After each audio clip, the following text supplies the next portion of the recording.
the very first famous person that I ever knew about that used Evernote was Ed Catmull, the head of Pixar. Creativity. He was on an episode. What episode number, Jackie? Put it in the notes. Here we go. Creativity. Yeah. He wrote Creativity Inc., which is one of the books that's like most fundamental to my thinking about all turtles. Oh, you have to watch this 2-part episode I did with him. It was he's amazing. Episode 665. He wrote me a letter. He wrote me a note years and years ago, right at the beginning of Evernote. I get a letter from Ed Catmull, who's already been a hero of mine.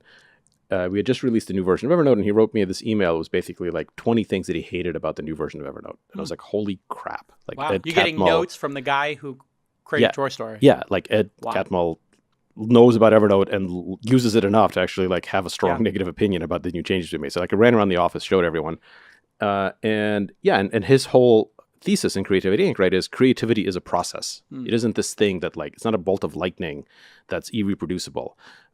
There's the myth in, again, Silicon Valley startup culture that, there's the myth of like the lone cowboy founder. There's the myth of the irreproducible creativity. There's the myth of the, it's the way that Mark Zuckerberg, I think, described Twitter, right? Which I think he said Twitter is a clown car that fell into a gold mine. Yeah.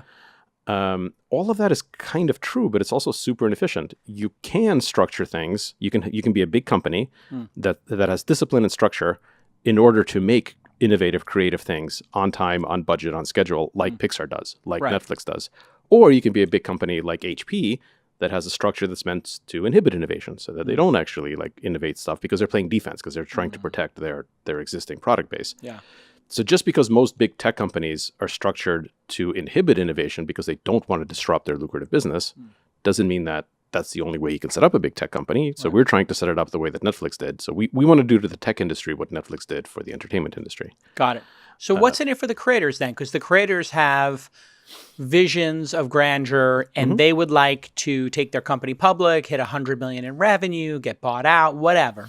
Yeah, some of them do, and some of them want to make important products in the world and benefit financially when they're successful. And those are the ones that we want. So do you revenue share with the creators, or you just hire they have them? equity. So everything we do is set up under the hood as a separate legal entity. So they have equity in it. So we could spin them out, or we could sell them, or we can operate. We can profit share. It's similar to how like I don't think you can say that like if you're one of the top most, again, brilliant animators or filmmakers, like you want to go and make your thing at HBO or at Netflix or at Pixar. And like you're going to have upside and you're going to have the creative control and you're going to have the success.